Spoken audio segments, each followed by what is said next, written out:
There we go. We got to see. And I put it in here, and it will take Guys, ready for some really controversial topics today? Oh, yeah. Make it exciting. Because I don't think I'm in a crowd that's going to challenge me at all. CC, come on. You should put the half on, half off. I mean, so people can see me. See that we're live.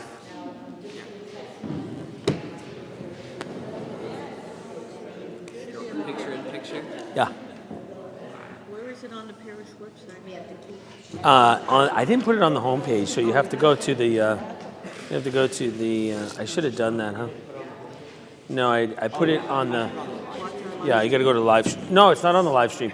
It's on the parish website. You have to go to the website that has the return. You have to be on return.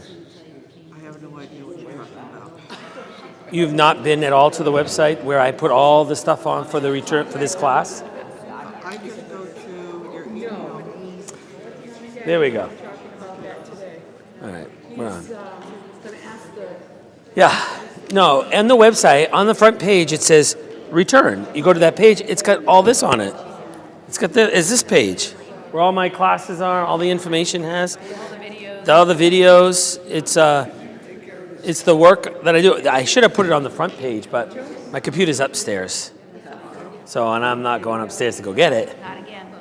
And so some people who go to the return.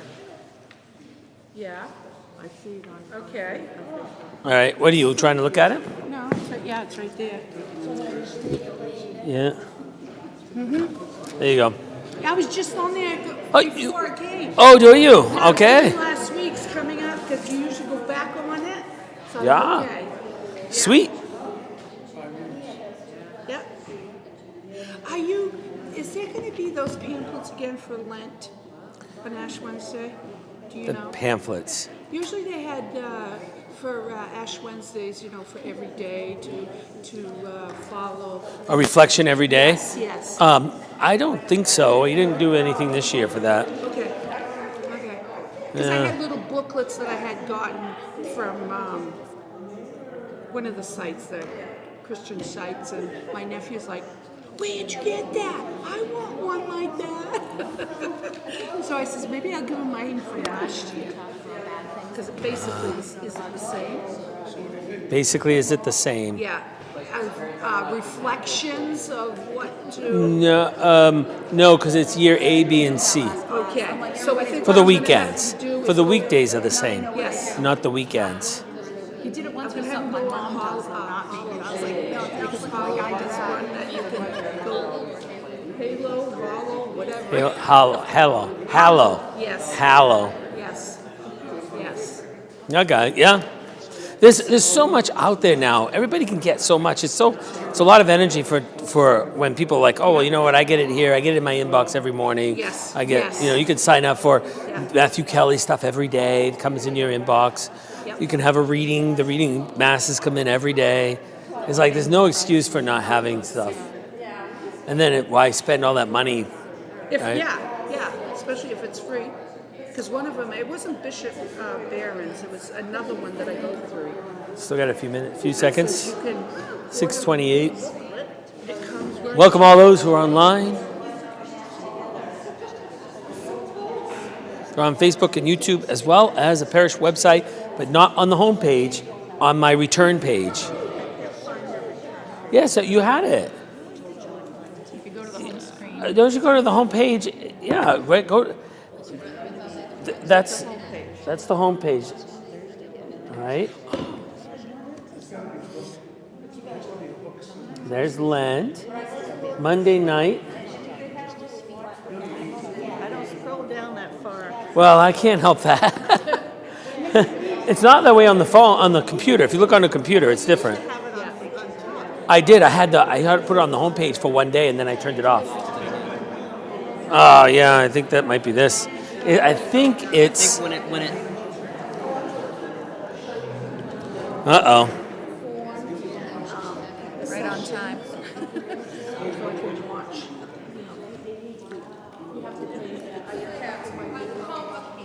Let's see. That's right. You probably just have my homepage. Just won't have that up there, right? You have the other part. You have nothing? I just have you. Yeah, that's what I mean. You may not have that because I'm not sure what it's this. It might be this cord too. I'm gonna do is let me try another cord. There's another HDMI right here. Yeah, let's try another one.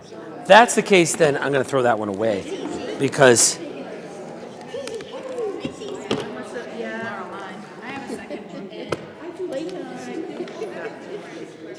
Yep, got it.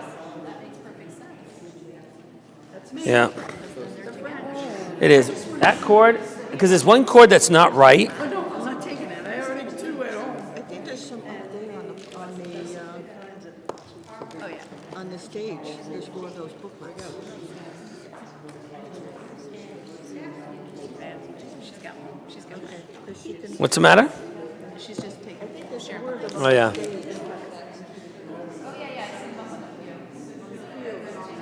Oh, yeah. I just want to.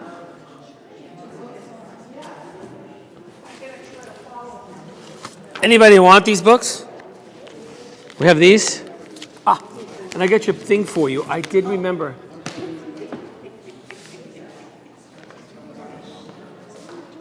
There you go. These are the little books that have reflections on it. If you're going to work through one of your children, you can download it online. It gives you the way to do it. Anybody else? It's like being at Fenway Park. All set? Yeah, you should have one. Just right here. Yeah. Trying to get rid of them. All right, let's start with an opening prayer. And tonight is we can get into the controversial aspects of it if you want to, but you know we're gonna have the title how you can speak the church's teaching. Whether you agree with it or not is up to you. I'm not gonna fight with you over that, but I'd be willing to discuss any of it at any time. All right, so let's start. In the name of the Father, and of the Son, and of the Holy Spirit. Amen. Heavenly Father, we thank you for gathering us all together over these times, primarily because of our love for our young people and our desire for them to know you and to return to the sacraments. May the good things we do in here and the work that we do with them help us see you one day in heaven. Through Christ our Lord. Amen. Procediamo in pace? No. All right. Good, Joe. Just a little reminder that there is a website. Denise hasn't just found it that has that has all the classes, the dates, the chapters, and then has some other stuff on it. But if you want to get a flock note, this is especially if you haven't done that. If you don't get a flock note, any of you not get it? Because if you don't get it, when I get my new book, I'll send another one out to you, and you can do something with that too. But here, you check what I did this week. I did this just for you. It took me an entire day just for you. All right? You can see we're going to go through personal objections, moral objections, and theological objections. And he makes recommendations for books, articles, little videos online. I put links on everything. So all you have to do is go to my page and just link one, and you'll be able to pick up any of the to educate yourself. So if your child says, the church hates gays, well, there's a question on the section there. It has videos, you can watch it, and it shows you. If it's I'm divorced and remarried, you can go pick any one of those, because that's what we're going to go over, the personal, moral, and theological, the big objectives most everybody uses. How long are you going to keep that up? Keep that up? What do you mean? It's on the. Oh, it's going to stay on it. It's going to stay there. Yeah, because I started watching the stuff and looking at and I'm like, hey, these are pretty good resources for anybody who might want to know any of these, but you'll see them, all right? And I think if I show them to you. Yeah, there's even free books you have. I know there's some, so if you go Prince of Peace, Yeah. and then if you go down, slide down, get connected. Come on. Is it not loading? Just because I wanted to. Yeah. I know, huh? Get connected. It's not showing me up on this specialty online. What's going on here? Oh, yeah, maybe that's my problem. No, I got it there. Okay, here we go. Monday night. So come watch it live. So people are watching it, pressing that right now. They're watching it live. Then here's a Flock Notes sign up, your YouTube, Facebook. But then here are the things, personal objections. So, like I don't have time for church right now. I'm too busy. Well, they recommend the Catholicism series, Word Made Flesh, episode number 8 and that should be YouTube. My gosh, I screwed that up. You can tell I did that by hand. I mean, it was like 4 o'clock in the morning. I'm doing this. No, just kidding. So Mass is boring. There's a book called Blessed Are the Bored in Spirit. Young Catholic Search for Meaning. And then How Could Anyone Remain Catholic After the Sexual Abuse Crisis? There's a free book on PDF by Bishop Barron, Pope Benedict, and Defending the Faith. And I'm Married to a Non-Catholic book, which I'm going to be interested only when one converts, which is an interesting book. I don't know. And then 7 Secrets to Confession. Then Moral Objections. The Church is So Judgmental. Edward Shee's book, Who Am I to Judge? Responding to Relativism. The Catechism of the Catholic Church, teaching on homosexuality. The Church Hates Gays and Lesbians. And then I'm gay. How could I ever be Catholic? There are these little videos. There's Encourage International, Third Way, United States Conference of Catholic Bishops article. The article, I'll Come Back When the Church Stops Oppressing Women. The article by Peter Kreeft and C.S. Lewis. And then another book on an abortion and contraception. That's what I'm breaking through the Catholic women speaking for themselves. Breaking through, Catholic women speak for themselves. Anyway, and then I'm divorced, a book, Divorced, Catholic, Now What? And then Theological Objections. There's no evidence for God.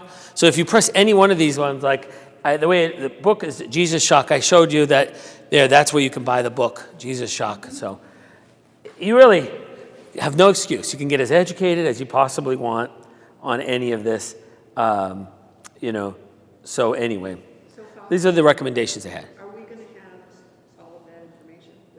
It's on your website. It's on the website. It's on the return. How to draw your Catholic back. So, and then down below here, I have the classes. Yes. The one I did at home, then the other one, this one, and I'll put up class 5, which is this one, and therefore you'll have, at all you want. If it's not for you now, might as well leave them up there. And I thought some of these were actually pretty good books. I'm going to have to try to see what they look like. The book called with the Churches Behind the Times on Contraception and Abortion. So they have the contraception, deception, and all of that. Pro-life, how to talk to the culture's toughest issues on pro-life. So anyway, some people, just to kind of figure out how to talk, these are his recommendations. So I did that, and we'll see where it goes. Okay? So that's what I showed you on here. And then I also wanted to show you that these are there.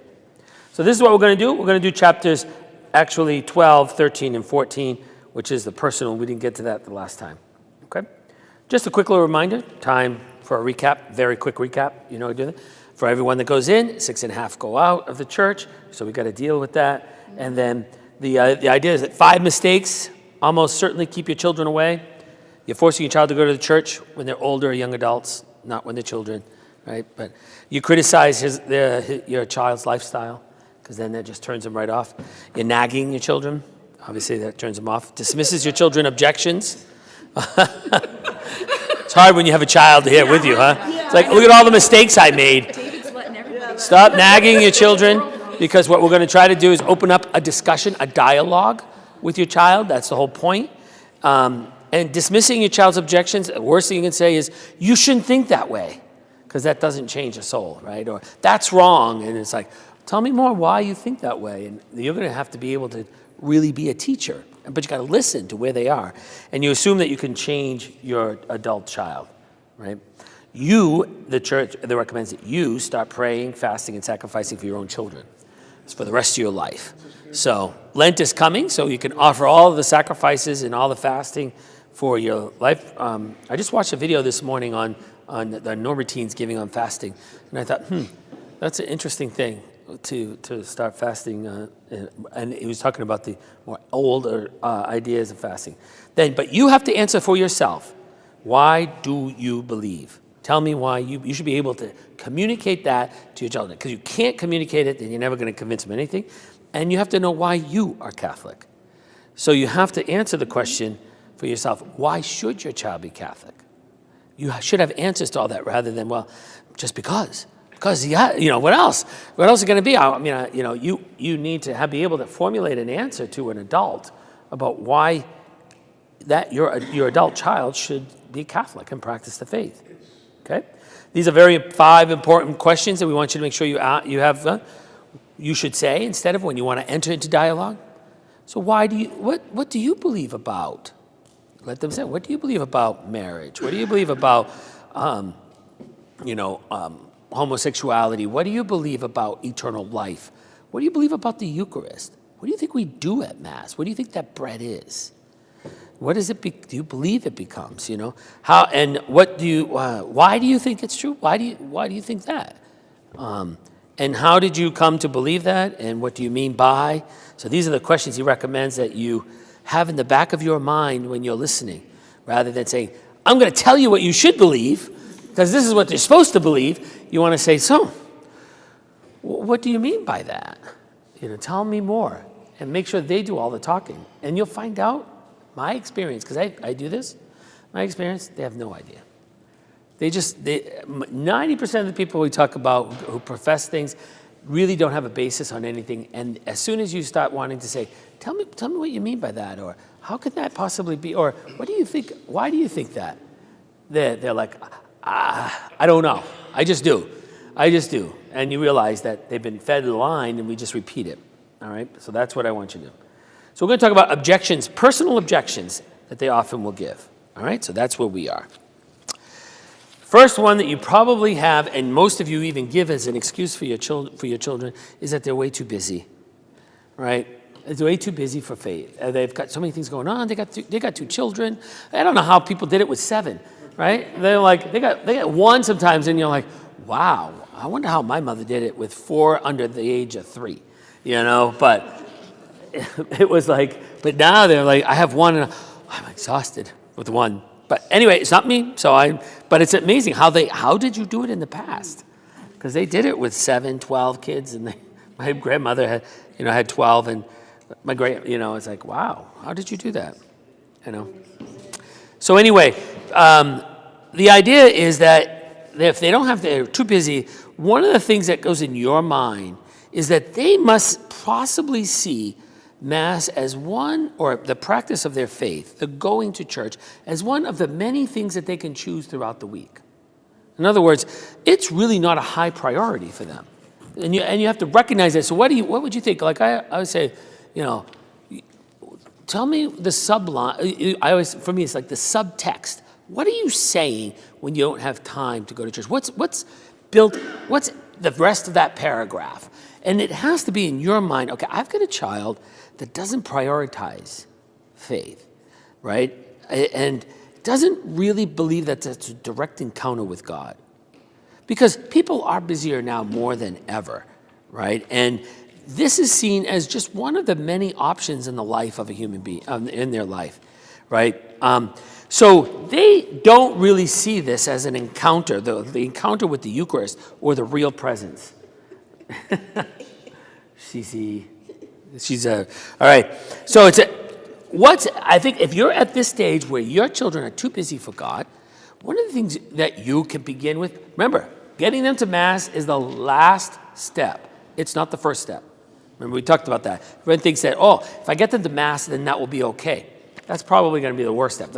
What you're thinking is, okay, I've got a child that doesn't see Mass as important, that doesn't see the value of Mass.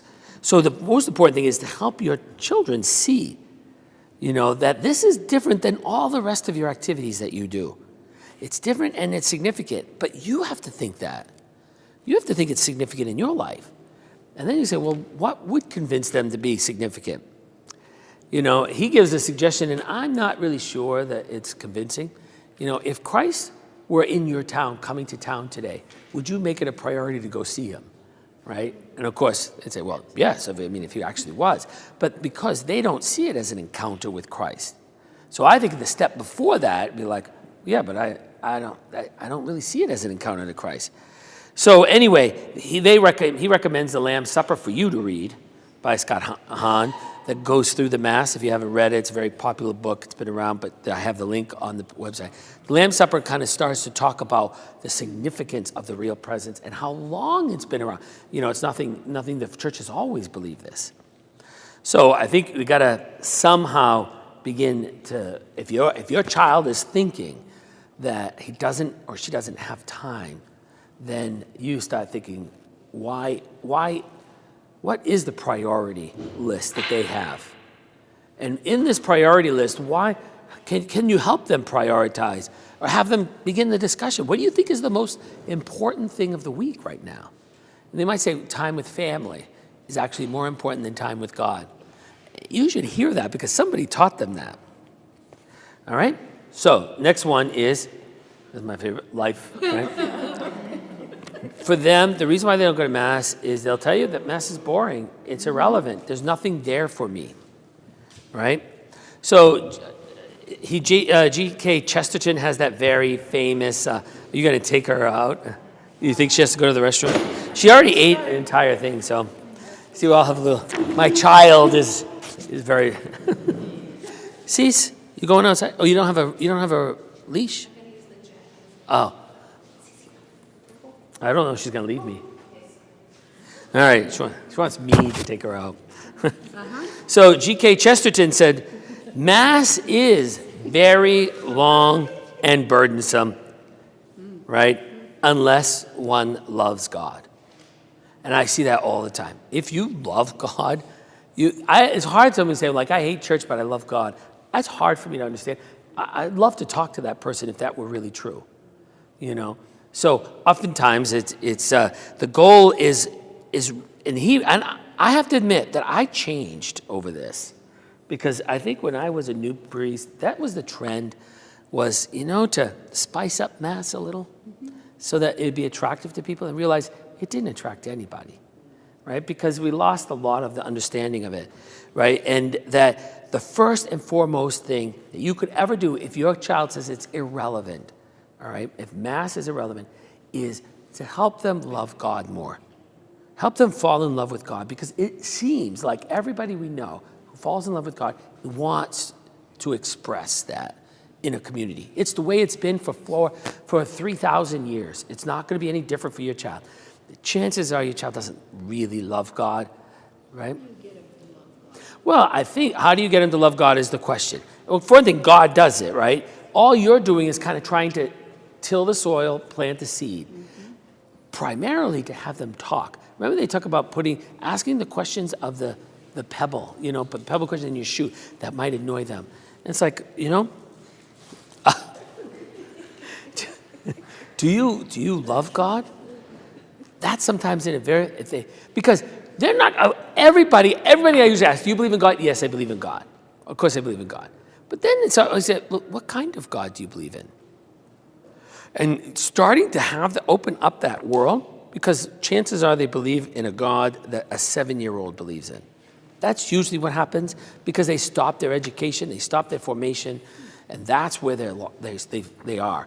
And so when you talk about, it's not really, if you can heighten the intensity, the mystery of life and God, and I think that's why, for me, it often, how like even the programs like Alpha and Search, they start with the awesomeness of life, to have them get amazed by life in general first, that you're alive and that there are people here, and why are we here?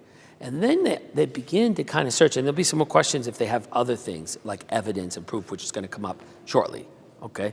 But what you're doing now, and the other thing that causes people to love God and conversion, okay, well, I'll go through the 4 ones I used to teach. But first and foremost, they meet someone who loves God and they themselves love. They want what you have. Now, I know a lot of kids who definitely do not want what some of you have, some of the faith you have. They're like, that's not the faith I want, And then, so it should cause you to question, why wouldn't you not want my faith? What is it about my faith that's not attractive to you? That'd be hard to hear, but you could ask that question. That's a really good question. Yeah. It's like, why don't you like the faith I have? And then you get to hear them and let them you know. So for some people, it could be very saccharine, you know, it's too sappy for me, you know. And I admit, if I were to look at the different aspects of faith, because I have my own approach, and then I realize when I meet someone who has my approach, we connect much better than when I have someone who doesn't have my approach, you know, because I don't have a very heavily devotional faith, I think, for me. For me, it's more intellectual. So like the section on, like I don't have any personal objections. The objections I understand are when we get to the theological objections. I'm like, yeah, that's how I get. So I think listening to your child in terms of where is this child coming from? So that then you hopefully can do that. But see, remember that when we get back to Mass itself, because the goal is to get to Mass, that's the last piece of the puzzle. So it takes years. It could take years. So love God. She's a very busy girl this afternoon. What's going on? Love God and then have them love Mass. All right? I think you ask the one very important question you could often ask, if they say it's boring and irrelevant, the most important to ask is, why do you think that? Why do you think it's boring and irrelevant? And what would make it more interesting to you? You know, and rather than just going. I think something that a good amount of us don't talk about much unless we're headed toward a funeral is death. And She says, we don't talk about death. I'm just telling them online. Because they complain, I get all kinds of little notes back that, you don't know what they're asking. Can't hear them. like I think I'd be able to, with my children, grown children, I think that's a topic at some point I'll be able to bring up because that's what we all have in common. We are all going to die. That's true. Death is one. What are you thinking about after that? Yep. Yeah, and some people will say nothing. Nothing, I believe it's done, it's over. And then my next question, what would you say after that? I'd share what I believe. Well, I mean, but what would you say? What would you say? What about your soul? You say, what about your soul? But I don't believe I have a soul. I don't believe I have a soul. What makes you think you don't have a soul?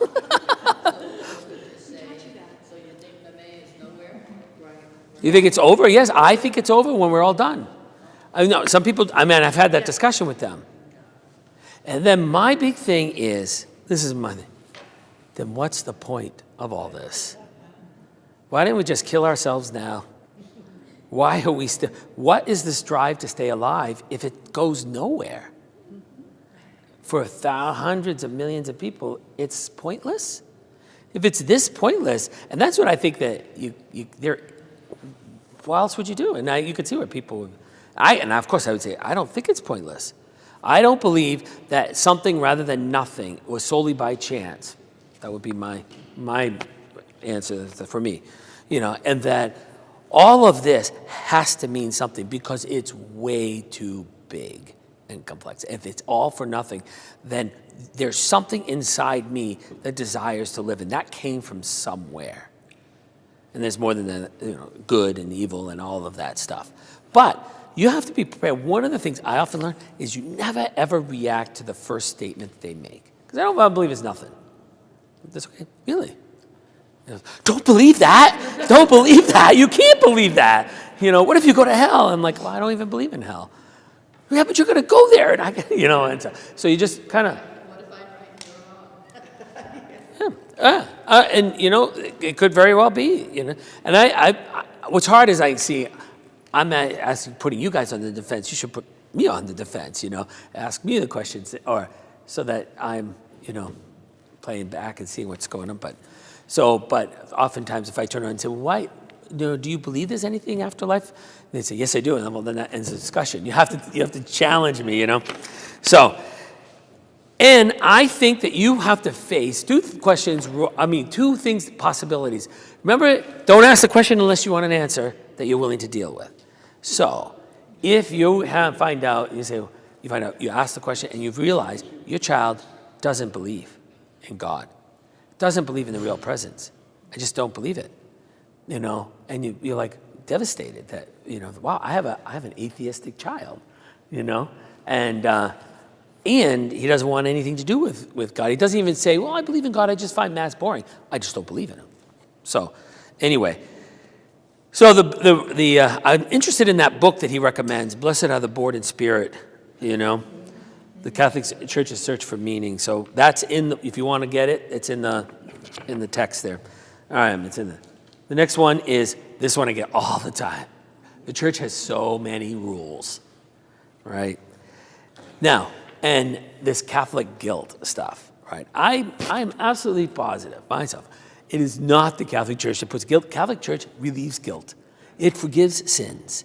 That's the work of it. It is so that you don't have guilt. However, I believe it's people who struggle with that, and it's what parents have done to their children in heaping guilt upon them, rather than seeing the freedom that's offered. As he again quotes Chesterton that says, look, I became Catholic to forgive my sins, to get rid of my sins, not to be guilty for them, And I think that it's one of the many messages that seems to be wrong out there all the time. And it gets repeated over and over again, the comedians and on television. Oh, I grew up with this Catholic guilt, and the only way to get rid of Catholic guilt is to get rid of the church, rather than say, well, you want to get rid of your Catholic guilt, go to confession. I'll get rid of all your guilt, because all your sins will be forgiven. So the idea is the church is not the source of the guilt, it is the answer to the guilt. And I absolutely believe him. See, the rules were meant to give you direction in life, to give you life. They're not meant to restrict you. They're the signposts for you to be able to navigate this world. And all you have to do is watch those who don't live that way and ask, so are you happier? So you're more fulfilled? Do you have joy, or are you all suffering from depression? Or you're all suffering from anxiety? Or you're all suffering? Why is that? And I say, well, because you're living in a way that doesn't allow for you to kind of remove a lot of that guilt and remove a lot of that depression, find the joy. So my phrase, and I've always wanted to do a series on this, and I've said it to you before because it was at my last parish. You got to teach the faith. Do not tell your children the rule. And we told our children the rules over and over and over again, but we didn't tell them the faith. The biggest thing for me, the easiest one to jump to, is no meat on Fridays. When I say why we don't eat meat on Fridays, almost everybody tells me because the church, tells us not to eat meat on Friday. I'm like, they have no concept of Jesus dying on Friday, no concept of joining our sufferings to sufferings of Christ, that we offer them up for the rest of the world. All that's missing in any of their discussion. All they say is, well, Catholics just don't eat meat on Fridays. That's what they do. And I'm like, but why? So you have to teach the faith. Don't tell the rule. If you're going to appeal to the rule, it's for really two reasons. One, you don't know the answer, right? Or number two, you're just taking the easy way out. I don't want to go find out the answer. This is the easy way. And we do that, right? As parents, sooner or later you get frustrated. You're like, because I told you so. Because the church tells us to. That's why, just do it. Right? And so, any questions on that? I have something. All right. At the beginning of the series, you had some, at one point you had, don't blame yourself. Parent, it's not your fault. But now, you're just saying that parents do this. Not every parent, but some parents who do it, it's not all your fault, but he did say some of it could be your fault. Right. And not teaching them, they don't know. But it doesn't mean you're done yet. It's like, hey, there's still hope. Teach them. Oh, we don't eat meat on Fridays. Well, don't say, we don't eat meat on Fridays. Jesus died on Friday, and I offer a little suffering up, or a little sacrifice. But the one thing is, it's that the big thing is, meat today, not eating meat on Friday with the amount of food we have everywhere is not a big deal. We all know that. It's kind of like the easiest thing to do. That's why one of the things they talk about now, a movement, is you can do more than that. You don't have to do just that. You can do more than that. Where does your heart go for joining? But if your goal is to join to your sufferings and sufferings of Christ, right? So you don't have lobster on Fridays. We don't do that. What do you have? We're going to have a very simple soup and a piece and some bread. Well, yeah, but we can have fish. I know, but I love fish. We have fish all the time. That's not a sacrifice for us. The goal is the sacrifice, not not they're not eating meat on Fridays. Now, the point of not eating meat on Fridays, you recognize that for many people in the world, they don't live like Americans, right? They have meat like once a year, or when there is a festival, when there's a party, they have meat. Otherwise, they don't eat meat. But we in America have everything. And so eating fish, we can have fish, we can have, we have this very expensive vegetarian meal, that we get at Whole Foods for $45, and then but that's because I don't want to eat meat. I'm like, well, you know what? You should have had like a little hamburger instead, because, well, I wouldn't recommend that, by the way, because I'll get control. But the idea was that if you hated a hamburger, eat some hamburger and suffer a little, But if you're a vegetarian, go eat some meat on Friday and suffer a little. And anyway, but you get the point. I'm using kind of humor too. In the end, it really is about the spirituality behind it. It was never about the rule, and that's what we ended up doing. Denise, you had a question? Well, it's been fascinating for me to watch the soup and bread on Fridays, because it's like people will come through and they have to have 2 bowls of this, and then there's the French bread, and there's Italian bread, and there's the butter, and you know what I mean? And it's like they don't even get it. You know what I mean? And here we are coming in on Friday nights, during Lent and just doing soup and bread. But we're not just having good soup and bread. We're having a variety, yes. So I've decided I'm going to stop making salmon chowder. Because everybody loved the salmon chowder, but I mean, it was feast day. Well, in my parish, we have one person who volunteered. He's dead now, God rest his soul. But he made a big pot of vegetable soup. That's it. A big pot, and everybody had to have one vegetable soup. But here, you have this big variety. But I think the goal was not to put too much pressure on one person. Because really, we have a place here. If we had someone who said, my sacrifice will be I will feed everybody, make a big vegetable soup. So all he did was just get some frozen vegetables, get soup stock. It was like you fed 50 people for $7, It's not the volunteers that are the problem. No, it's the people, yeah. Well, they're going to eat what you offer them. That's one thing. Well, yeah, but I mean, it's going to be the fancy soup. Yeah. Well, because nobody wants to make a vegetable soup. They're all like, I'm going to make the best thing because I want to impress everybody, right? Going without meat is not a simple matter for some people, particularly those that work hard labor. I worked my fanny off for supporting 9 children. When I went out without meat, it was a sacrifice. Yeah. And for some people, it definitely is. Maybe I'll feel better about it. Well, Even though we like I was a fish. carnivore. I ate meat. That's what sustained me. Yes. Going without meat for me was a big deal. I understand. But you can imagine if you hated fish, it's a big deal as well. My sister hates fish. And it's tough for her to figure out what to eat. She had grilled cheese. Grilled cheese, that was a big thing. American cheese, macaroni and cheese. Macaroni and cheese, yeah. You end up with the very simple stuff. But that's very comforting. And a plate of macaroni and cheese is not a sacrifice for me. That's like a cheating. A huge comfort. I feel good the rest of the night. Right? It's all comfort food.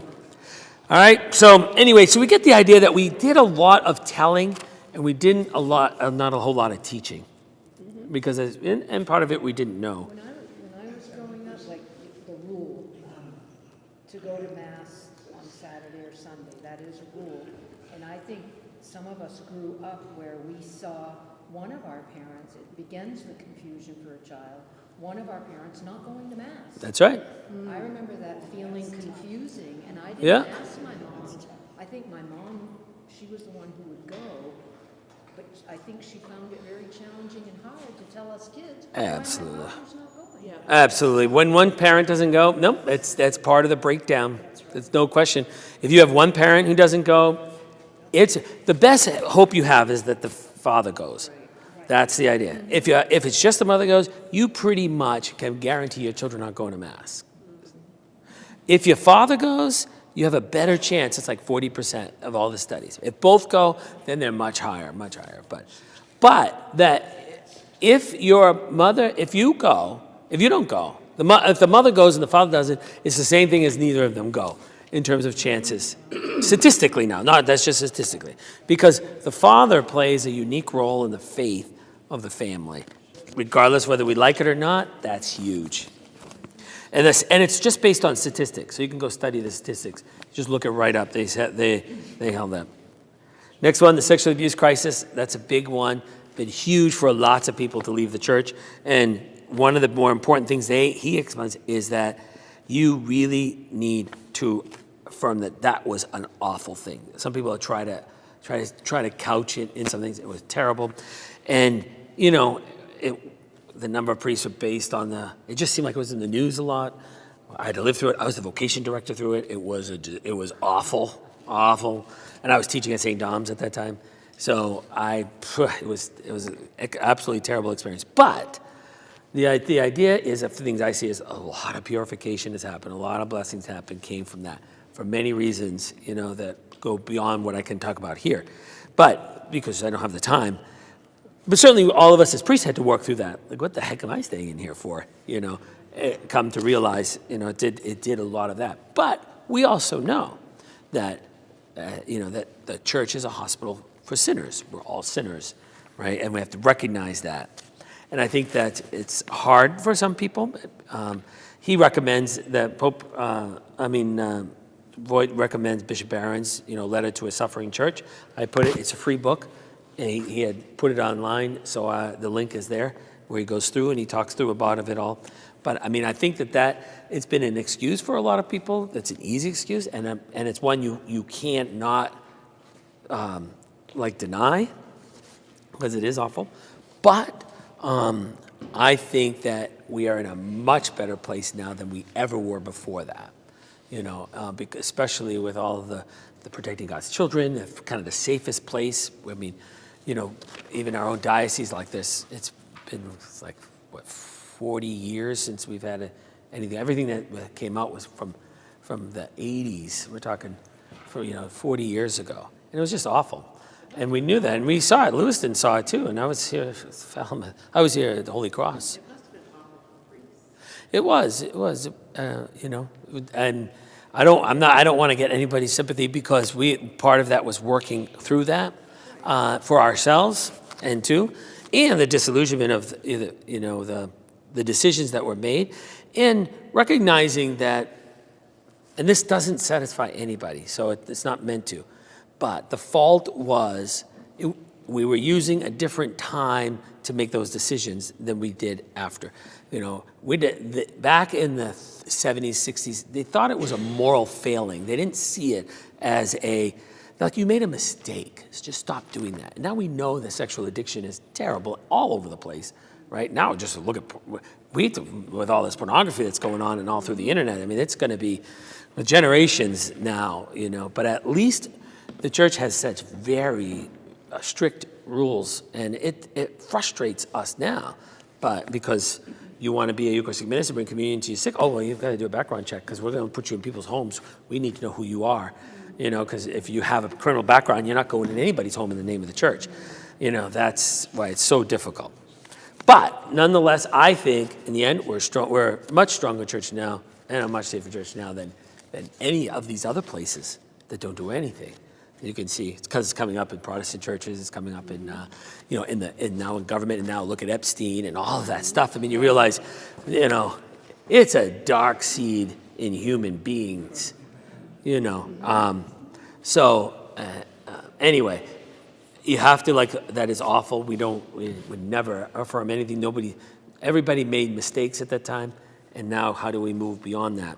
So But that's one of the personal objections you hear, right? And they say, yeah, I know, but don't let this ruin your relationship with the sacraments and with God, So, the other one is married to a non-Catholic or married to Oh, did you have a question? Can we go back just for a second? Yep.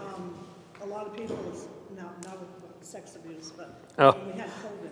Yes, COVID. Oh, yes. So many people said, I'm leaving the church, because of it. Yeah. I don't think that they're not rooted. Closers? Yeah, the Yeah. closers. I don't think they were rooted in their Catholicity, because it's not about the church. Because Yeah. I'm not following that one, I'm not following that one. Yeah, well, now I know lots of people are watching it on TV long before now it's all over, and they're like, well, I got used to live streaming it, and I got used to watching it on TV, and, you know, I know I have very, very strong feelings about that whole thing, as you know, from my experience, and I am sure that I still have a letter I wrote to the Bishop Dealey right when we closed down and said, this is going to be terrible, you know, and so, I don't understand why we can't do other things. Why is the only option nothing?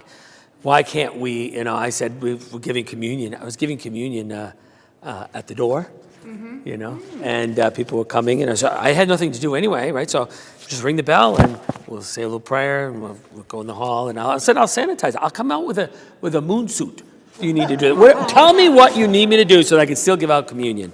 And the answer was nothing, and you can't give out communion, so they stopped that. Abortion clinics were all open, they never closed. I know. Well, yeah. And it was in my letter, or the liquor stores were all open. Yeah.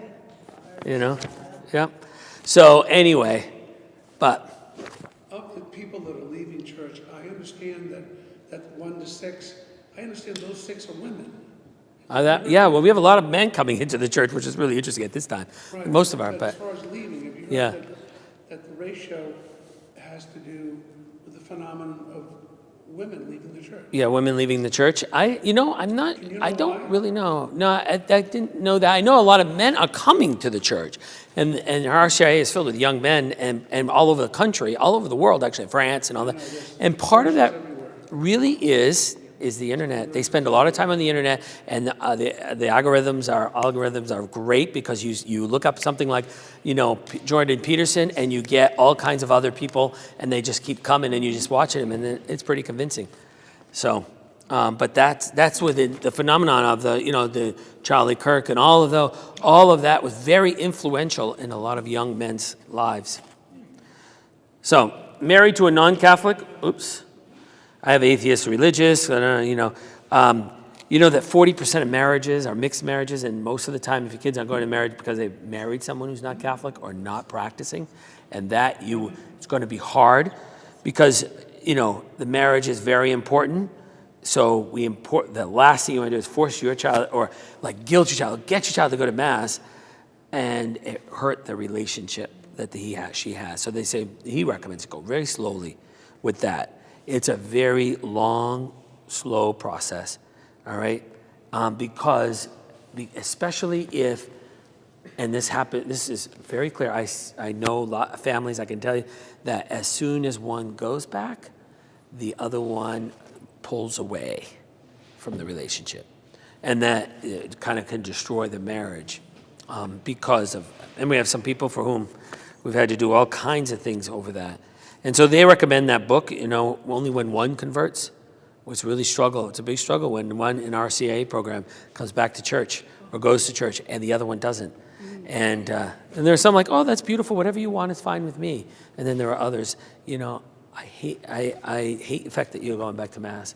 And if you do continue to go, I think I'm gonna, you know, we're gonna end up in a divorce.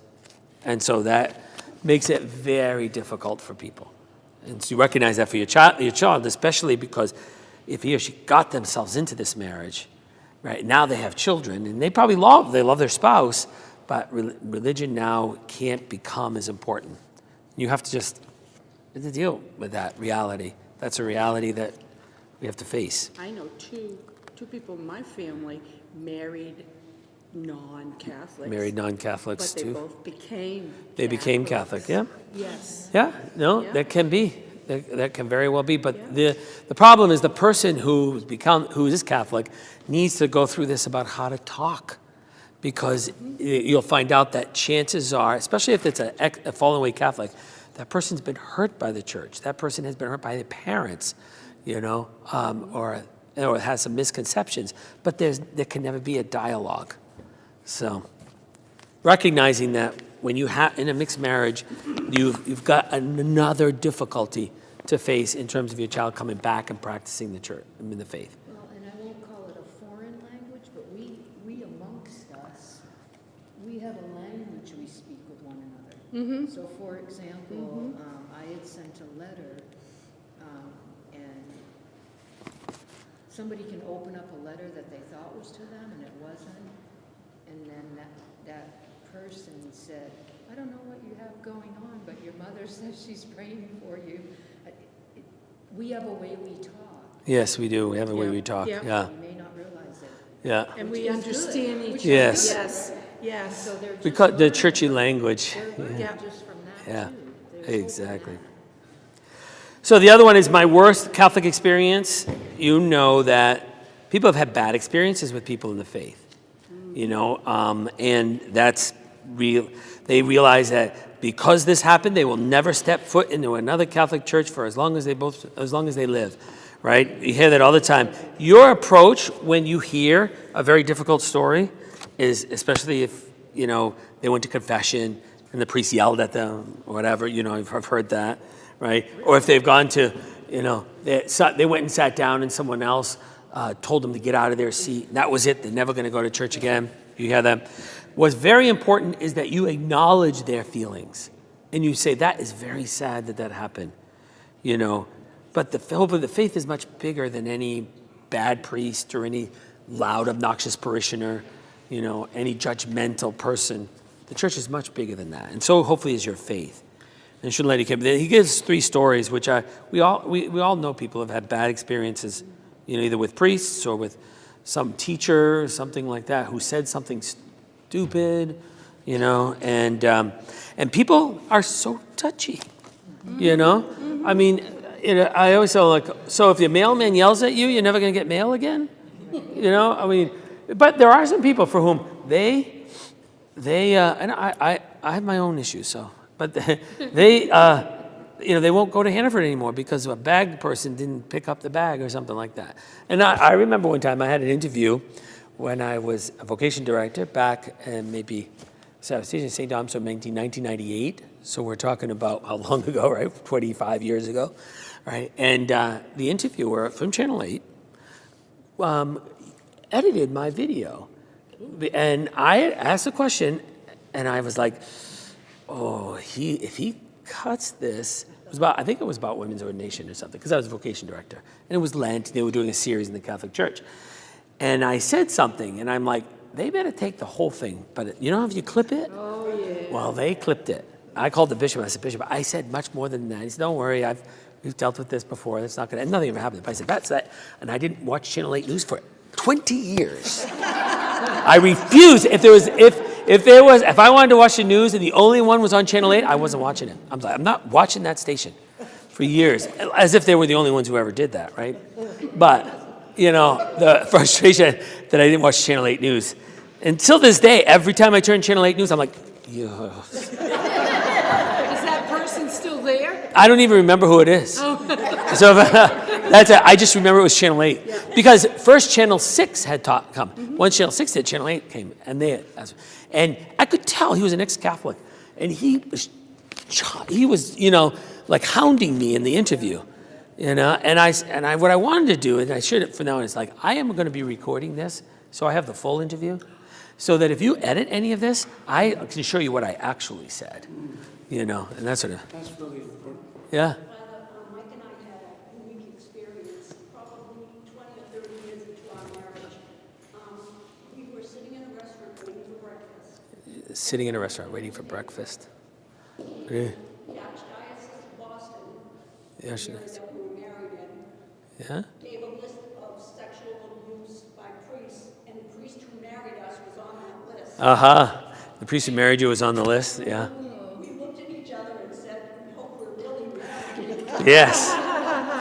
Well, you know, that's always been a question, but it's very clear the church decided this 1,800 years ago, or maybe 1,600 years ago, because it was Augustine, you know, is like the thank goodness that the validity of the sacrament does not depend upon the holiness of the priest. We've decided that, you know, 1,600 years ago, because there was that question, and some said it did. If a holy priest, then it didn't matter, because it was the church who did the sacrament. The priest lends his voice, his hands, but it's Christ himself who does that. So thank goodness, because, you know, you didn't have any, if it was based on holiness, I'd be like, oh, I'm sorry, you know. Father, another thing. Another thing. My brother and sister-in-law were Catholics. Yes. And my sister-in-law happened to take a position working in a psychiatrist's office Okay. in the area of Boston. And the thing that really turned her off was that most of her clients were being billed to the Archdiocese of Boston because of sexual abuse. Multiple clients were being billed to the Archdiocese of Boston. They don't go to church anymore, it just upset her so badly. Yeah. And I think you got to tell us, I was sorry. Where, you know, I mean, it was an awful thing. I think, you know, one of the things that church tried to do, and I don't, are you saying that it was fake billing or was it real billing? Billing for the sessions with the psychiatrist. Yes. Well, I know that as part of the healing process, the diocese tried to get people help, you know. So I don't, you know, it was like, well, we're trying to get you some help to get well. Yeah. Yeah. I mean, it's terrible. I mean, I think a lot of people pick for many reasons, you know, but our goal really is to help. So, I mean, I know we provide counseling, right? And, you know, and one of the things too is that a lot of that was done with insurance because we have employees like everybody else does. You know, if you're the teacher, you know, they have counseling for people who have had difficulty. Church is no different. I mean, if I beat up a parishioner and the person needs counseling, the diocese will offer counseling, right, to the person, because everybody does. If I go to Hannaford and I'm harassed by an employee, they'll offer me counseling. That's the standard procedure for anybody as part of working through this, you know. Excuse me? These were patients that Right. Well, they're the one, technically they must have been ones hurt, right, by the priest. So they need healing. It's not the priests that need healing. I'm talking about the people do. You know, if I'm in Hannaford and there's a mass shooting, Hannaford will provide me counseling, right, to deal with that in their store. They have insurance for that. So that's, you know, same thing if I'm in a plane crash or something. They often counsel, you know, if they help people get through these events by talking about it. So, I mean, I think I'd still offer anybody who's hurt by anybody some sort of counseling to help them. I think it got to the point where through the generations, you knew it, let's say something happened to you, not by a priest, but Through the generations, something happened to you. Yeah. It got to the point where you felt you could get help and share Right. and get it out instead of holding it to yourself. That's for right. 20-odd years. And that is terrific. You knew you could go and share it with somebody. Right. It goes further than that, if you live in your faith, to also be backed up by forgiveness. Yeah. Right. You got to have 'Cause if forgiveness you and leave that out of it, right. not good. No, you're right. Yeah. Families got damaged So- by sexual abuse. Exactly. And you know, it's hard when a parent finds out that the other parent did that, and they have, you know, and this parents and these children spend years in counseling. So, but I mean, it's a. Didn't offer you any? Then I should have offered me some counseling. That's true. It should have. If they're willing to go in counseling, but right now I think I'm over it. But I still can't help but watch. You know, one of the things that scares me every morning. Every morning, you all remember when that guy came into my house? Remember? Yes. Every morning I open up the door and I look and I think, if there's anybody in this house, because we've been traumatized by these things, and you know, maybe I need counseling, but I don't think I'll ever stop looking. You know, I open up the door because what happened was when I opened up my door, I see across my door is the living room, and he was standing there in the living room, and I opened the door and I closed the door right immediately, and I'm like, who was that? Right? And I thought, well, maybe it was one of the other priests. What are they doing down at 4:00 in the morning? Because I had to go to the pro-life march, right? So I had to get down to Portland. So I go back out to sit, and when he came around the corner, I'm like, who are you? What are you doing in this house? And get out out of here. I was yelling and screaming. I'm like, but anyway, my point is that we all go through some things, and counseling is something that we should offer people who are suffering, and especially something like abuse. But that's really, well, I'm going to have 2 more classes. Next one, wait till we do the moral ones. This is just the personal ones. Yeah. The other one is, God could never forgive me. And we get this. For the life I lived, the things I've done, I hear that all the time. For how I turned away from God, how I talk badly about God, how I've done these things, I've engaged in these kinds of sexual activities, whatever it is, this kind of thing. And then, it's trying to help them to talk about how God forgives. God's bigger than any of that, and heaven, God's desire is not to keep you out of heaven. God wants to get you there. So let's get you at the right place. Let's get you where you can find happiness. That there isn't limits to God's forgiveness, even though that is so hard for people to accept. But oftentimes, it's they can't forgive themselves, right? And they see that, and hopefully through time you can bring them back. But anytime someone says, if I go in the church, the building will fall down, right? You've heard that, yeah. We heard that. I've heard them all, right? And I'm like, I bet you it won't, and I bet you neither will the confessional. It won't fall apart when you get in there, but you may experience God's great forgiveness. So anyway, these are the books. This is what they recommend. So you can see they're all on the internet. So God will never forgive me. The 7 Secrets of Confession is what he remembers. And then that book we didn't mention, Hurting in the Church. Right, this one right here. A Way Forward for Wounded Catholics. I'm interested in that book. I've not heard of it. So that's one he recommends. And then the other one, Only When One Converts. When you have only one faith, the challenges of that. All right, we got a few minutes to do some moral ones. That's fun. All right. This one I hear all the time. The church is so judgmental. The church, Jesus says, don't judge. Don't judge me. That's a big thing. And, he spends a lot of time talking about Pope Francis' Who Am I to Judge? That kind of thing, which was, they have the entire quote, so I invite you to go take a look at what he actually said, because he was not talking about who am I to judge of whether it's okay to have a gay marriage or not, which is where it all gets trampled on. He was talking about someone, who am I to judge? Someone who's looking for God. So I invite you to take a look at that quote, especially if you're online. It's in the book, the full quote, rather than what the media edited for us to hear. And then it goes on to talk about how one of the news stations then just took it and translated it into many other things. So, but I invite you, I think it was Barbara Walters took it, is a quote in there. And she even said something like, the Pope said that what these people do in their private lives is none of the church's business. And that is not true. He never said that. But and then everybody picked it up.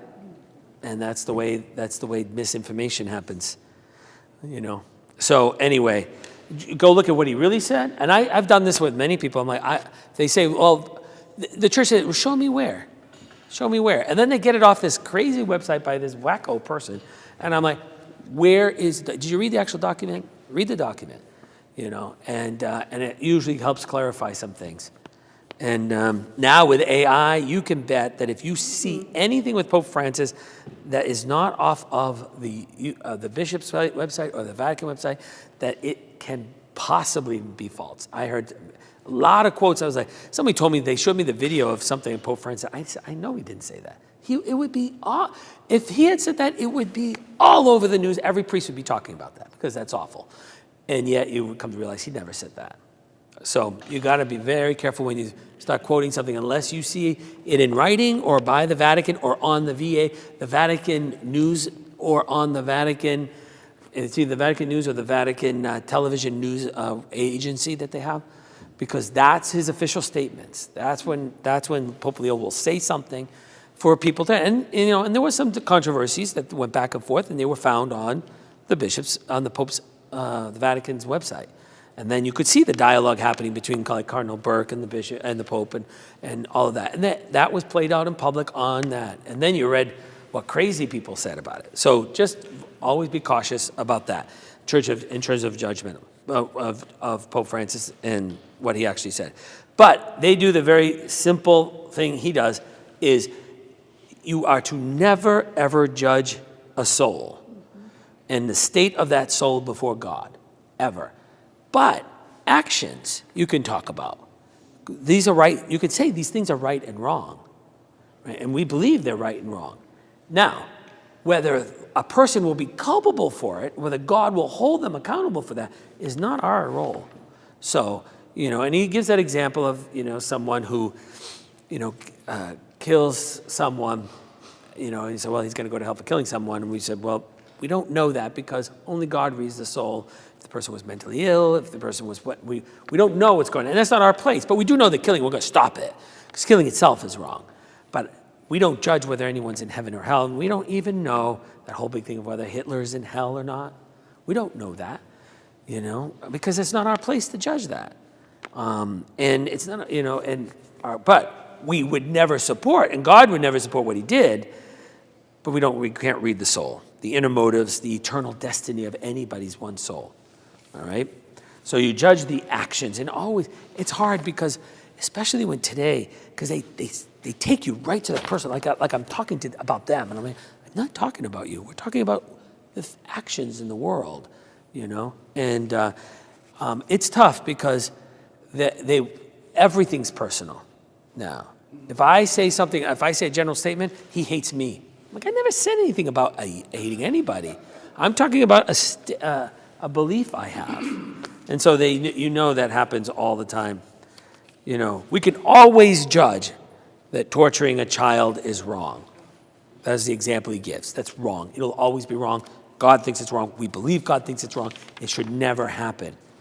But we have no idea about what we call culpability, which is how God will hold anybody's sin against them or for them or whatever, and how that will be forgiven, the state of that soul. All right? But human acts, though, good or evil, right? And so we always judge the act, never the person, and say, I'm not talking about you. All right? Next one. Gay and lesbians, and I think this is a big, big one because many of our young people now, since it's so prevalent and it's out there, many of your friends, many of your children know people. If they're not themselves, they know people and they're good friends with them. And they're very nice people. And I'm like, they're very nice people everywhere.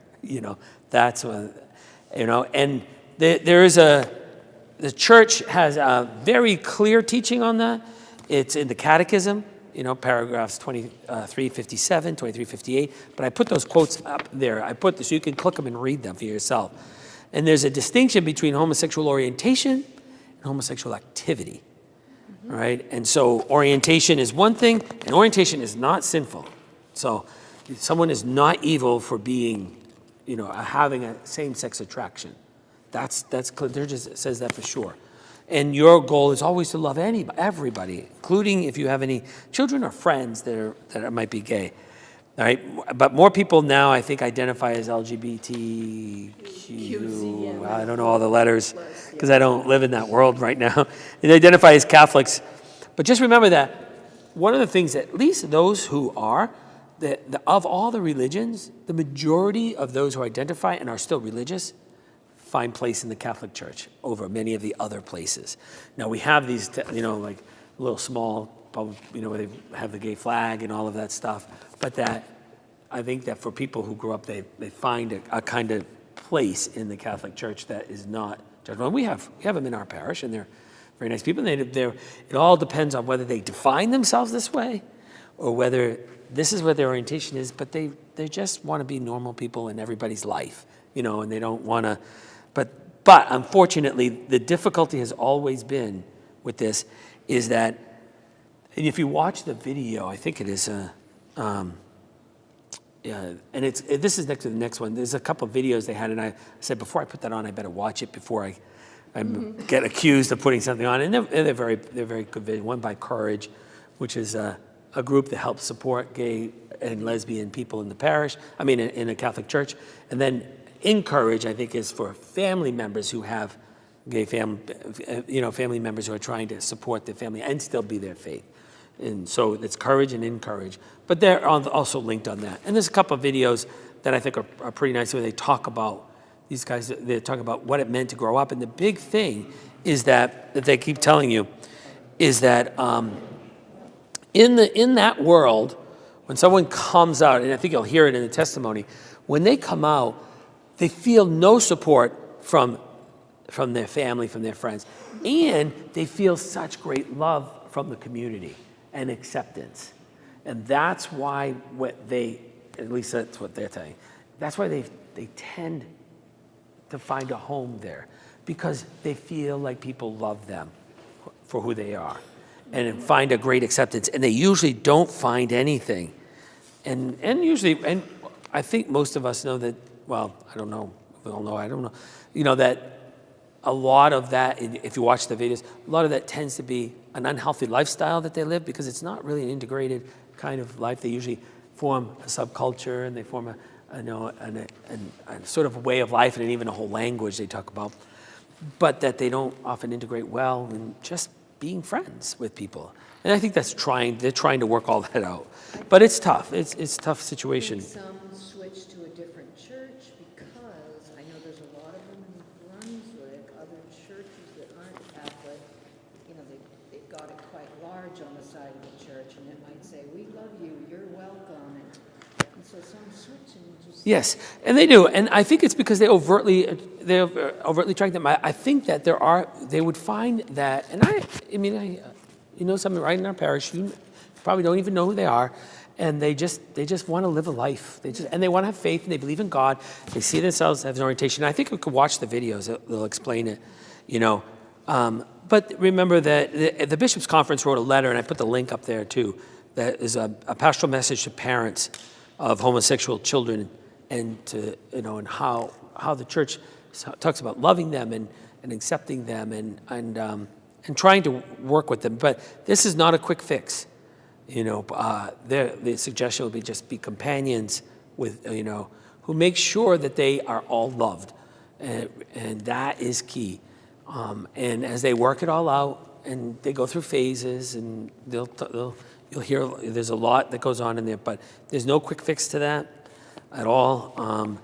What's most important is that they begin to not define themselves that way, which is really, in order to accept this, you have to accept everything. And it's like, nobody does that. Nobody's required to do that about anybody else. You accept me, you have to accept everything from me, about me, But yet that's the way they often define themselves. And there's a nice little quote, and I wish I had still had it. I can't find it. It's, it's a cartoon thing that talks about, and I remember it's, what you really want me to do is approve your lifestyle. That's the only way that's the only option you're giving me. I can still love you and not approve how you love, how you live, but I still will welcome you, and I still will love you. But then, people have to work it out the way they can. But most importantly, what happens is their message, if we're not trained well with courage and encourage, and people who have tried to live it in the church's documents and all of that, it ends up being that they have to deny who they are, and then they sort of feel, they spend years kind of in shame and difficulty, and that's not where the church wants them to be. They want them to have a healthy way, but we don't know how to do that often because we're not educating ourselves. So online, I bet you to educate yourself and kind of try to understand that. All right? Great. So I think that we got a couple more to go, but this one's about marriage, cohabitation, and then we have women priests. I found this one. She's somewhat famous. I think she got on this interview, Father, and she calls it Father Ann, so I thought that was the funniest one. But anyway, she's out there and about women's ordination and oppression of women in the Catholic Church. So I think you all know that. There's some information in there. I'll let you. I don't want to call you back next week to go over the rest of them, so I'm going to just fly right by them. You can do that. The next one is birth control and abortion. I think we all know kind of the statistics on that. What he's trying to do is get you to look at the statistics of it from the non-religious point of view, because the church is pretty clear that both of these statements can be defined, can be reasoned out even without appealing to the church's rule, whether it's abortion and then what church believes is a link and a connection to health issues, and with birth control, and then abortion with what it does, and post-abortion syndrome that people deal with, right? And divorce and Catholic, and now what? This other thing is that I don't know how many people told me that, well, because they're divorced, they can't go to church anymore, they can't have the sacraments, and that is not true. The truth is the remarriage. If you're divorced, the divorce is a legal issue in our country because that is something where they are no longer bound financially together. They don't have to live together. However, the church can still consider them married. The issue is when you go out and marry somebody else. That's when the issue is you're separated from the sacrament. So it's divorced and remarried, not just divorced people can receive sacraments, because the church doesn't recognize divorce. It considers you still both married, right? And until you start dating someone or start living and with someone else or marry someone else, that's when the problem comes in. And so trying to reconcile divorced people. But people are allowed to get, An annulment. process. Right. Right. 2 years. But An annulment process, yeah. because the church, for instance, the church would never subject one of the people in the marriage to be brutalized. No, right. So if there's abuse or something, sometimes you have to separate. There's no question about it. And you have to divorce. You have to separate financially, because if your husband's as a gambler, you've got to separate yourself financially from that, right? So that's divorce. However, the issue for many people is then they're now free to marry and date and someone else, and that's not till that first marriage is dealt with, But that divorce is not the issue. It's the remarriage outside the church without an annulment. They have to somehow declare that marriage, that sacramental marriage, because you can only enter into one sacramental marriage, right? So there's a difference between you are married legally, what happens, right? And the church acknowledges, and your children are not bastards or illegitimate. Illegitimate, the word legitimate, the legitimate children, that illegitimate, it has to do with hereditary rights, and who's going to be the next king, who's legitimate, not legitimately their son. They're all legitimate, your children. Whether you like it or not, they're all yours. And a divorce doesn't make somebody illegitimate, because you're still going to be bound by the law. Will still make it. It's a legal issue. It's not a biological issue. Like all of a sudden now it's not your child. Of course it's your child. So you're still legitimate. Oh, you have a question? I do.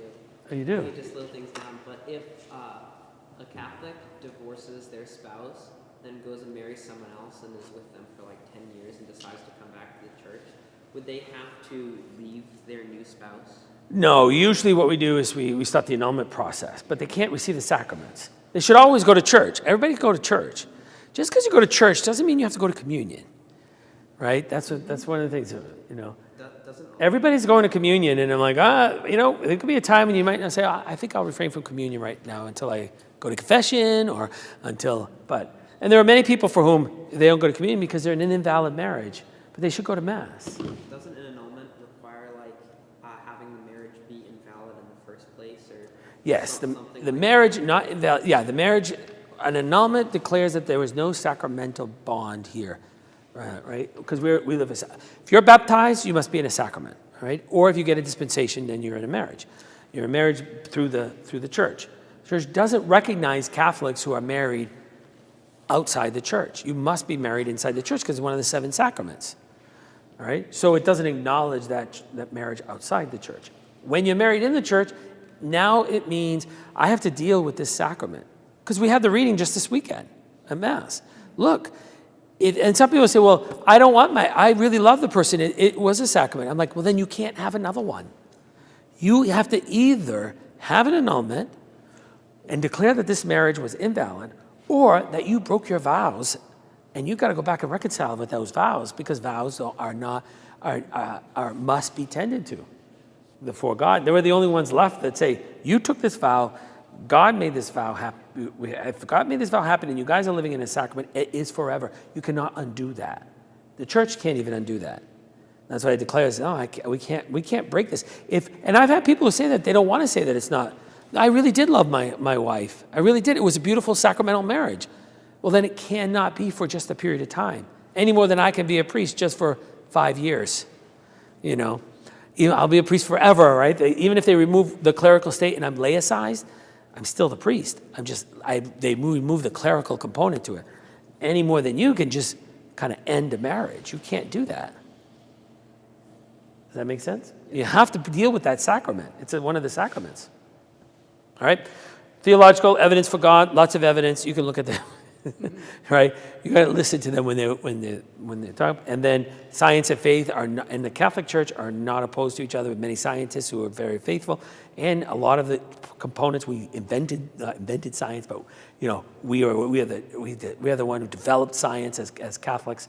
Protestants are the ones who fight often with science. Evolution is not a problem for Catholics. The Church says you can believe it or not. It's a theory. You have a right to believe it. You have a right not to believe it.